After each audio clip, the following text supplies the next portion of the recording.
Good afternoon and welcome to the Monday, July 9th, 2009 informational meeting of the Sioux Falls City Council. We'll now call this meeting to order. The first order of business will be the City Council staff report, and we have an update from Deborah A. Owen, City Clerk. Thank you and good afternoon, Sioux Falls City Council. At the request of Dee Knutson, we are giving you an update on our records retention system. But before we move into that, I wanted to give you a little bit of history since some of the council, about half of the council is new from the 2003 study that was done. So to begin, we'll do a little history of what went on before 2006. The Records Retention Center that we currently have, council approved the purchase of that in 2006. And then our Records Retention and Destruction Manual, there's been some changes to that, and hopefully it's more user-friendly. And then there's been some talk about the Archival Facility that's out there.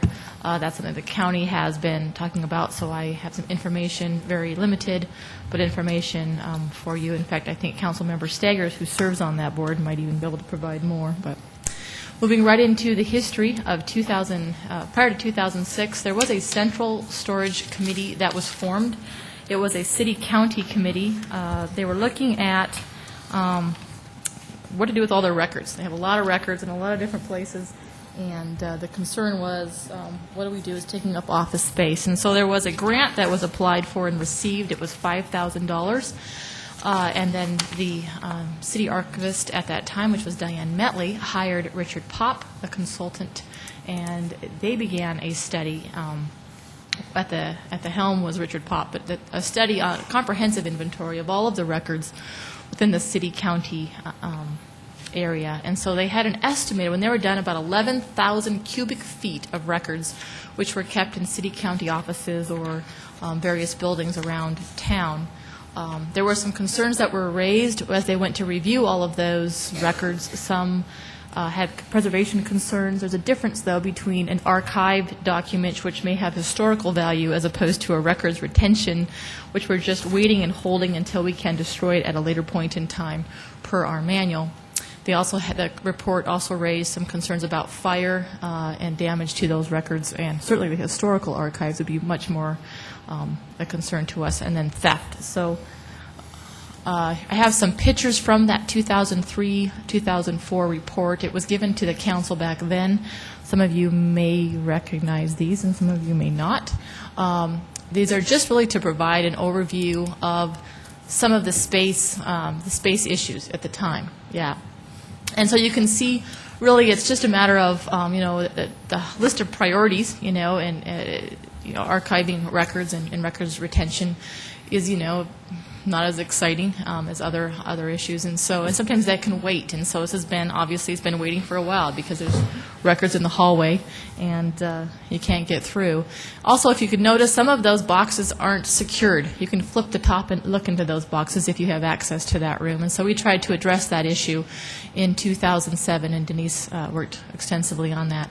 Again, more pictures from the 2003 study. You'll see these are journals. These are obviously, those red journals in the back are probably more historical in nature. We'd want to archive those as just to put them in a a cold storage area, because those are probably handwritten minutes from the 1800s. Another vault in City Hall. This is the north basement.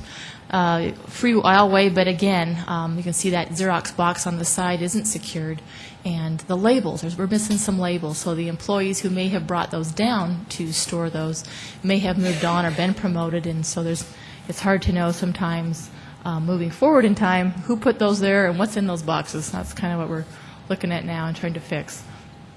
Again, more pictures. You can see this aisleway is completely full, and there's just no place left on the shelves to store boxes.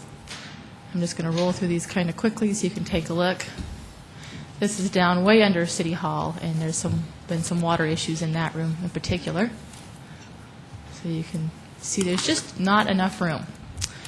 And these are obviously records that are going to be held to be destroyed. These are just payment of bills. I'm going to keep moving through fire headquarters. This is the city clerk. This is upstairs in our Carnegie Town Hall.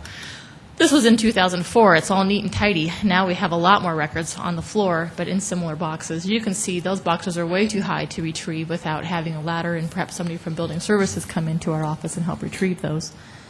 And another thing to point out is the City Council is aware that they appropriated money that we can begin to store or transfer some of those documents that are hard copies of law into a digitized system for retrieval. Just to let you know, about 2 weeks ago, we had to pull an ordinance from the 1800s, and we did. Beautifully written, but we have everything in hard copy. It takes a lot longer to retrieve it in hard copy than obviously if we could just do a couple of clicks on the mouse through a digitized system and pull it up very quickly. And we're moving to move that, or to make that change this year. More of our records, you can see that box on top is nearly touching the light, so we're just out of room too. These are election records that needed to be destroyed back in 2004, and so oftentimes we hold records that aren't historical, but we have the ability, we have to hold them for so long according to law, and then we can destroy them. And so we need a facility to hold those records until we can destroy them. Again, back to the history of that study, which is that DAR grant study. Their recommendations at the time, and all of those photos are from that study, was to build a 5,000 square foot storage facility for archive and record storage purposes. The estimated cost alone for the building was about $550,000. That didn't include racks and other things that would be helpful to that facility. And also, the study did recommend there would be a permanent joint archives board, and that was not formed. But what did happen in 2004 when that came about, that study came out, was the CIP plan had a project for the evidence and record storage building, and I pulled those plans today. It was to ease storage needs of the city. Documents will be destroyed or stored confidentially in a safe, secure facility. This turns existing storage areas into productive space and provides the city with an accurate and accessible records management system. So in '04, it was appropriated in the year out 2007 be $550,000 approximately, and then in '05, again for 2007, it was adjusted for inflation, about $582,000 was set aside. But we did kind of do a change of direction in 2006. It was set for 2007, but in 2006, a building came available down by the police station, and the council approved of to supplement the appropriation for '06 to buy that building. The cost was $1 million. It was to purchase this warehouse, a supply warehouse, and we did. The building's cost was $845,000. The cost of the renovations was about $150,000 to $155,000. We hired the Winkles Group, and they helped separate the building. It's used in part for police evidence and then part for records retention. And then we had to put in some fire suppression systems that differed for the types of records being stored there. Again, 3/4 of the building is evidence storage for the police department. About 1/4 is for the records retention center. We estimate that we can store about 16,000 boxes in our portion of the records retention center.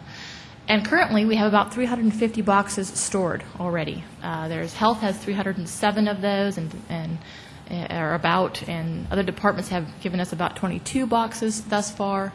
We have another 300 boxes, I believe, Denise and I talked about earlier today, 600 total?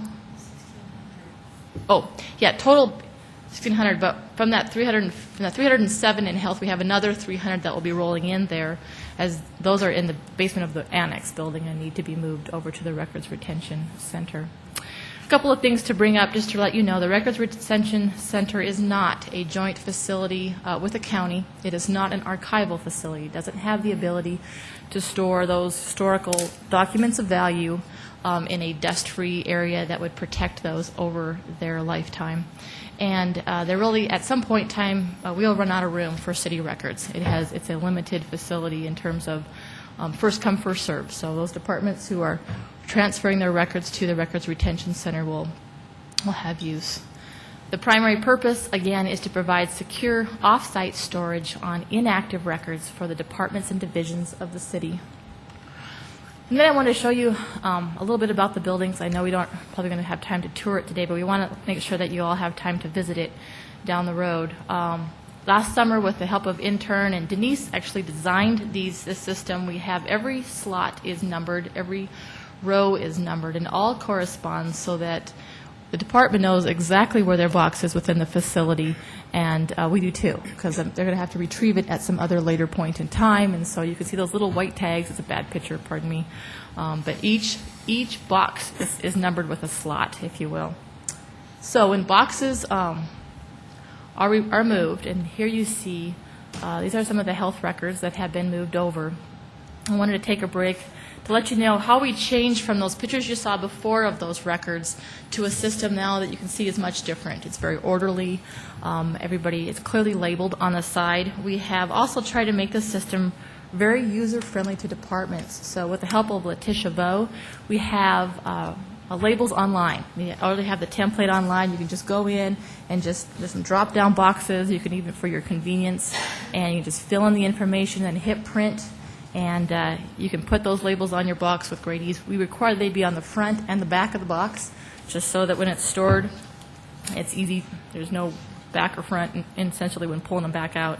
Also, we have, just for their convenience, we request that all of the boxes are the same size. And so for their convenience, we have given them an instruction form of how to do that, but also have given them the catalog number of where to order that box, the size, the catalog number of the label to print these out. And also, if you'll notice, there's red tape on the side of those boxes in that picture. That's security tape. That's something that we have required that when they come to our facility, if it's confidential, it's got to be secured before it can be stored. It also gives those departments assurances that, hey, once it's there, nobody's going to get into it. You have assurances that that box will stay closed until you receive it back again at a later point in time. So that's kind of how those boxes, that's why they look the way they do. And the other thing I wanted to share with you is online as well, on the city's intranet site, there is the Transmittal form, also electronic form, where you can just go in and fill in the fields that are marked, and then print this and then send it on to the clerk's office, and that will all be taken care of. Here's what it looks like when it's all done. You can see it's all filled out, been filled out by Denise and checked. And as we move boxes, we wanted to really assure departments as they move boxes from one building to another through several departments. Building services often moves it, so it goes from the clerks to building services and to the records retention center. We have a chain of custody for all those boxes. That's something new that Denise developed as well. And this just assures that we have an audit trail as boxes move through time, just like that chain of custody for evidence in a criminal trial. We have whoever it touches signs off on, and so that we can assure that department that those boxes have been received and are located. And again, another electronic form online when they want to retrieve their boxes. So it's all pretty easy. It's all out there, and for their convenience, it's fill it out, push print, and you're good to go. Okay, so back to we have one day a month that we call it Transmittal Day. We try to hold it to one day a month. If we have need for more, we'll certainly open it up, but it just helps us plan our own personnel and then building services personnel's time so that we understand that one day a month, that's the day we move boxes. And if we have more boxes, if we have more than a couple hundred, then we'd have to open up for more than one day. But you can see he's hauling them in. Again, you can see that red security tape has to be on those boxes before it's received by the record retention facility. More boxes being moved in. Here they are set aside, and they'll be moved into those slots so that each box has a number, and you can see that. So we know exactly where it is in the room by catalog. Again, just moving more. Here it is. This room is completely stored. And in fact, in the records retention center now, there was 2 offices back that had been totally filled with health records. We have 300 more boxes to come in, but we chose to put those in the very back because we may keep those into perpetuity, and so we don't want to be moving around them. So we put them in the very back of the building and are moving forward with the rest. So they have been great to work with, by the way, very helpful. And now onto the Records Retention and Destruction Program, which is another segment of this whole program, if you will. And that's this manual here. We redid this actually this year, or last year. Looking at Denise for a clue on this one, because each department has a designated records disposition person. And so we went through this and updated everything, and then sent one of these to every person who was records disposition person with the city. We also have this available online, so they can also look at it and search online. But what this contains is if you're looking to destroy a record, this will let you know how to look it up and find and find the number of years you need to keep it, and then the process you go through to destroy it. So I'm just going to, and this was adopted by the council. This manual was adopted in May of 2005. It really was a group effort between the state archivist, the city archivist, and I think the municipal league at the time. But that is prior to my being here. The records management is a systematic control of recorded information, regardless of format, from the time a record is created until its ultimate disposition. Benefits include reduced use of valuable office space, effective management of department division office files, fewer personnel are required for filing and retrieval, ability to find right information at the right time, and timely destruction of records that are no longer useful, freeing up space for more records, actually. Okay, so we have one more form that we do. This was one that we didn't do much changes to because it was already in place. But when you're looking, and it's time to destroy a record, according to the manual, you'll go in and look, and I think I flagged this one for something in the clerk's office. Publication notices it, and it says it'll describe the document, and then it says you retain it for 1 year in office, and then 3 years you can move it to a separate building for storage. But then it's okay to destroy after 4 years, the manual says. So if you're a department and it's time to destroy those records, you fill this out and send it over to the clerk's office. From there, we'll double check and read the manual again and check and sign it. Once we've said, yep, that's right, it's 4 years and your 4 years are done, it's time to destroy those records. So I'll sign it, and then it goes to the state archivist, Shelley Somson. And Shelley will take a look at it. She has 30 days to review the document within her own records, and she'll sign off on it and say, yeah, it's okay to destroy that. Comes back to our office, signed off by the city attorney and the mayor, and then when the original comes back to the clerk's office, we keep the original for the audit trail, but we send a copy to the department or division, and then they know that it's okay to destroy. And then a master file of all of those requests to destroy records, because obviously it's kind of a big deal if you destroy a public record. We keep all of that information, and we keep a log of all of those requests to destroy. It provides assurance that we're complying with state and local ordinance, and it also provides an audit trail for the future. So that's just something that we do in-house. And then finally, back to the archival facility. And that is something that I just want to touch on because the Records Retention Center is not an archival facility. That's a different need, and there is a need for that. It still exists out there. We've kind of changed courses because the county, as you know, was gifted land. I think it was about 25 acres of land, and they are looking to build a collections research center, and are hoping the city will partner with them at some point down the road.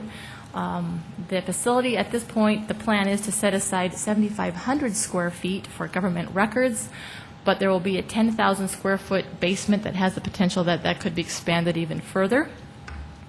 The projected cost, and I think some of you have this manual from Bill Hoskins with the museum.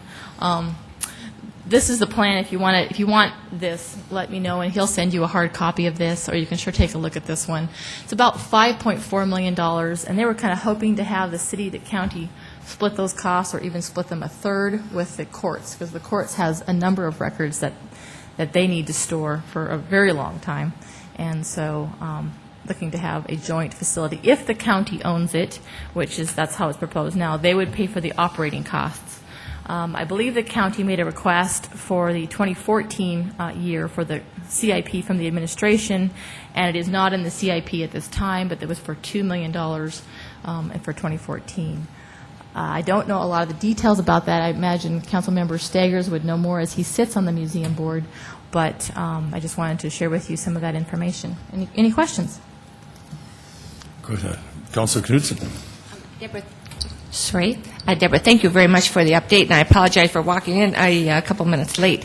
I was curious, the policy that the City Council approved back in, I think it was May 2005, is that now that 4 more years have passed and so forth, in your opinion, is there anything more the City Council should do to tweak that policy, improve it, or whatever, now that you've been working with it for a few years? You know, there is a move by both state and local government to go toward digitizing documents, in part because if there is an emergency situation, if we have a situation where the records are destroyed, the original hard copy, we don't have a backup system. I spoke with Shelley, and she said, you first, and I said, no, you first. And who gets to help craft that plan to decide how to digitize and how to change the system of hard copy storing for record retention to a digitized copy that you could keep and then destroy. Depending on how, if it's going to be like a legal record, obviously you'd want to digitize it. If it is paying for your water bill, obviously you'd want to just hold that for 4 years and then destroy it at the end, because there wouldn't be any value of pulling that up in the interim.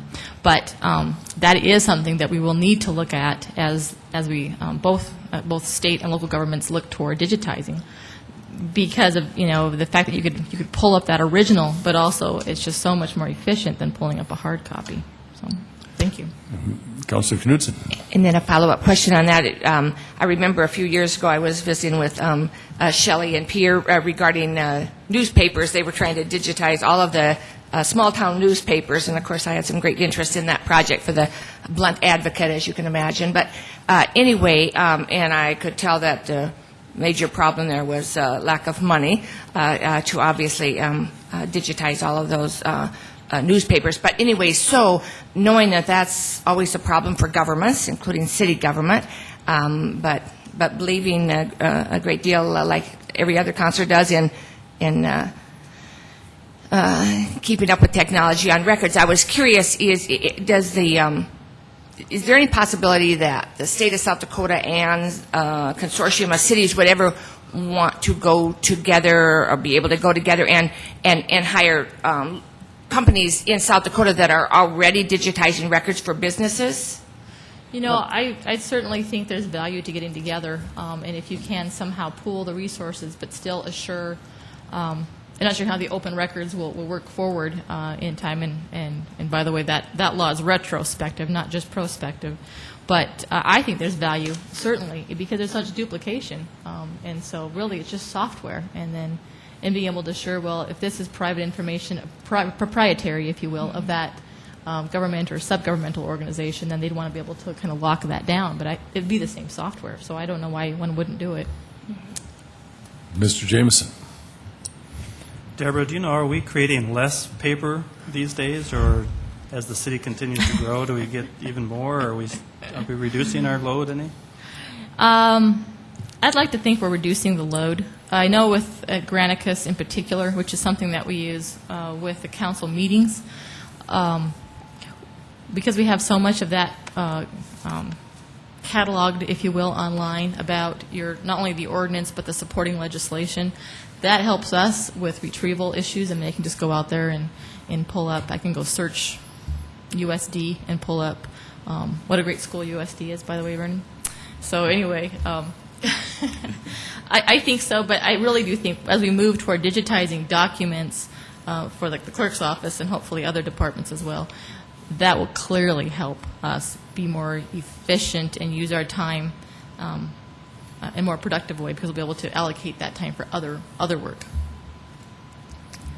But we'll always have lots of paper trails because we're the government, and we just need to see what we did. Anybody else questions of Deborah? Say, Deborah, I did have one earlier on in Councilor Knudsen. You know what? I'm sorry for interrupting you. I just wanted to also publicly thank Denise Tucker for working hard on this project, too. Actually, Denise is, she is probably the mastermind for much of the manual being redone, and she did a phenomenal job with this, and very creative, and really did solve a lot of problems, and just we're very grateful to all that she's contributed to the project. So thank you, Dee. Deborah, I was curious. Earlier on in your presentation, you said that right now, currently, there's 11,000 square feet of documents that need stored. Now, is that 11,000 square feet? Cubic. Cubic feet. Cubic feet, and that's between city and county. So, okay, but I'm a little confused because later on you said you wanted a 5,000 square foot facility. So I got to assume that the 11,000 is just 1 foot deep, 11,000. It's not the cubic volume. Is that correct? It was a part of that study, and so I haven't actually seen the hard copy of the report, but it would probably be safe to make the leap that 5,000 square foot facility would have covered all of that.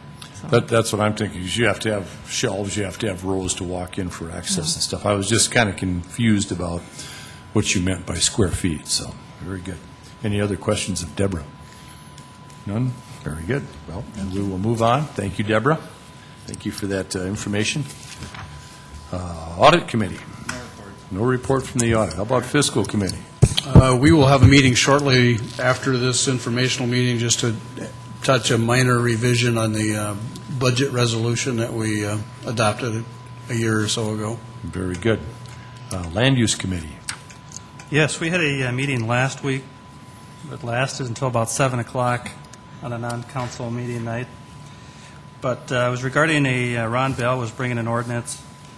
It was going to require sprinkling 3 or more dwellings, I guess it is. It doesn't include single-family homes, but anything 3 and above need to be sprinkled.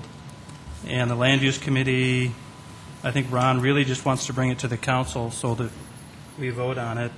And we thought that was a good idea for him to bring it forward, but the Land Use Committee did make a position that we do not support sprinkling as recommended by them, and passed a no vote, or suggested a no vote from the Land Use Committee. But Kermit Staggers and Bob Litz were there. If they have anything else they want to add, they could certainly add comments.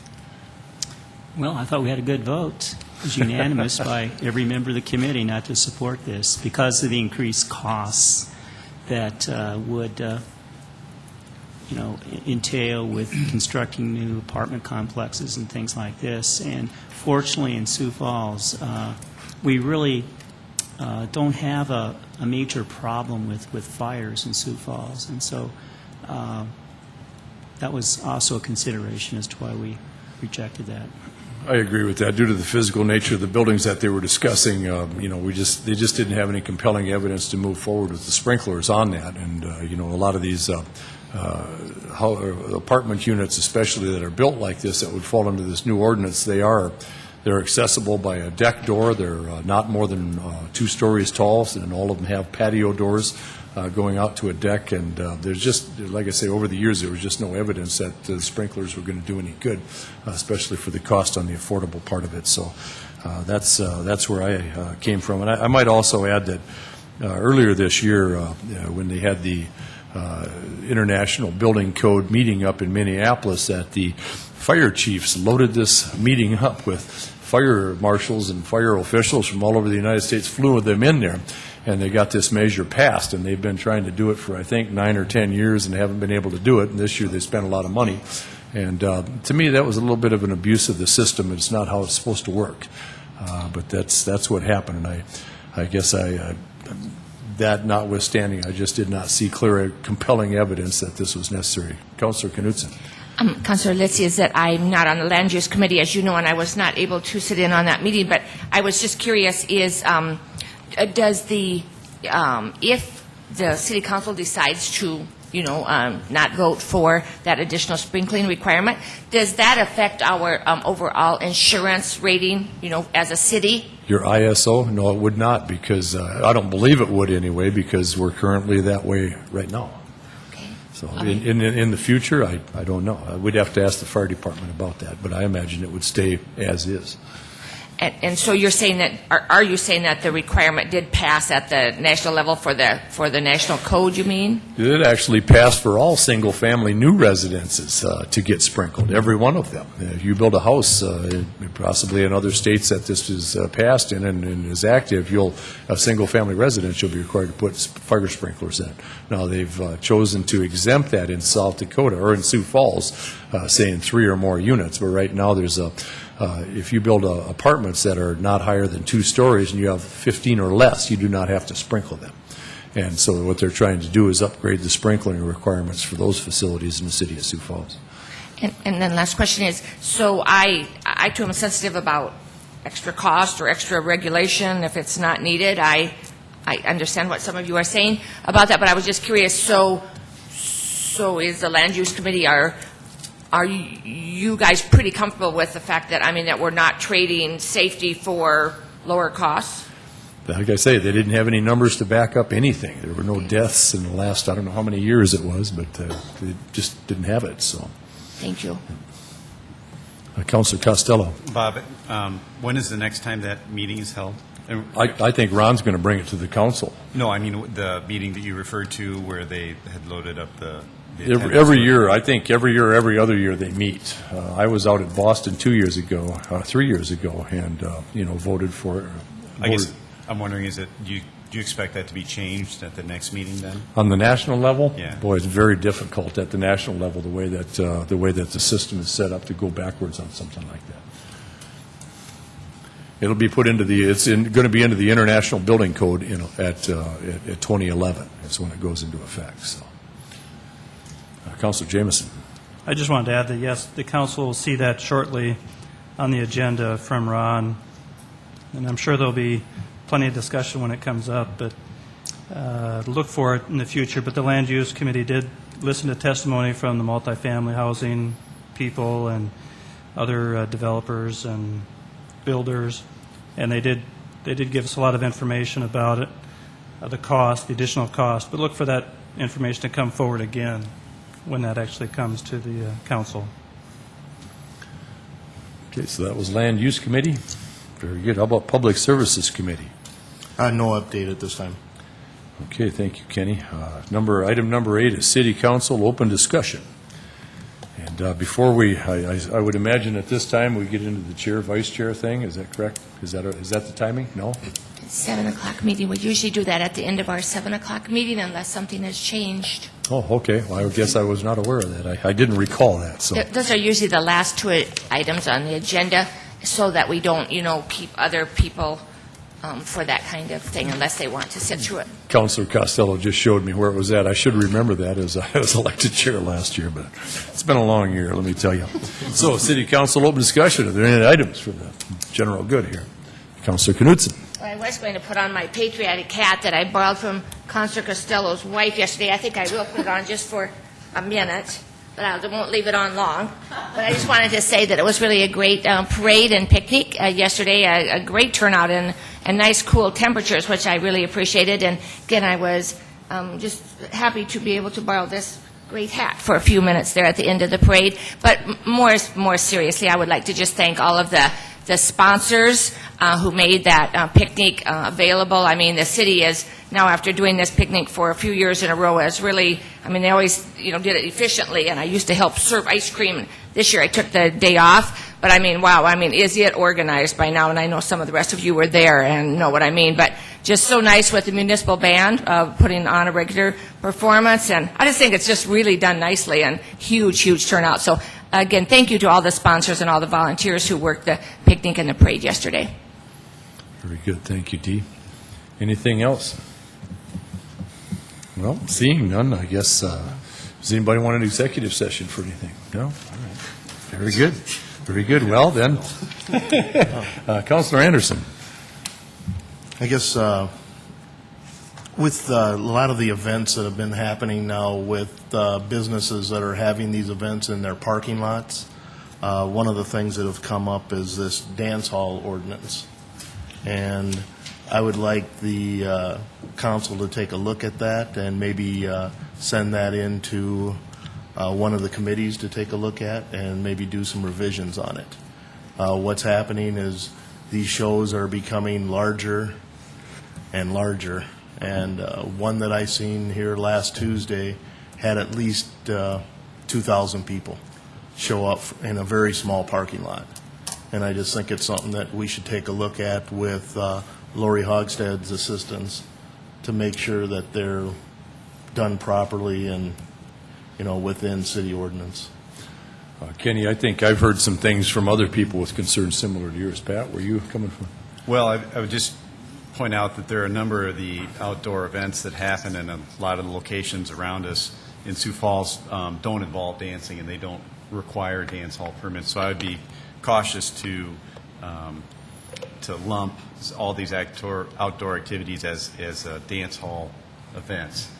But with that said, I can tell you that the dance hall ordinance definitely needs to be reviewed. I think there are probably many locations in Sioux Falls that by the letter of the ordinance, would have to have one that don't, and the ones that do have them, the few that do have no idea what the regulations are, and they really are quite outdated. So I would recommend that Public Service Committee would pick that up. Public services sounds good to me. Does anybody have any objections to it going anywhere but there? Very good. Well, Kenny, why don't you get that process initiated, whatever it takes, and we'll take her from there.